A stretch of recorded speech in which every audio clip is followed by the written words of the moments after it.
What's up guys, welcome back to our video. In this video, I'll show you how to withdraw money from Mitrade.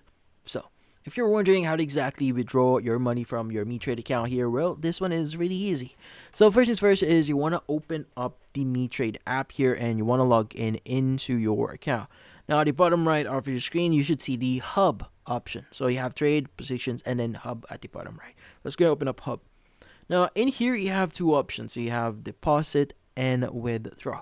Now since we want to withdraw here, what you need to do is you want to go and click on the withdraw button. But in order for you to withdraw funds from your account, you need to make sure that you verify yourself first. So in this case, if you haven't verified yourself, just click on the verify now here and just follow the on-screen steps.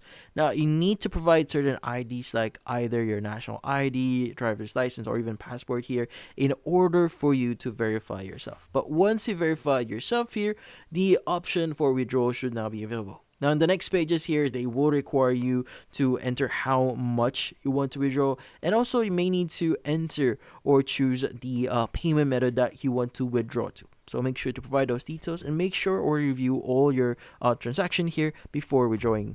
But that's about it. So for this video, hopefully don't forget to leave a like or maybe subscribe to our channel. Thank you for watching.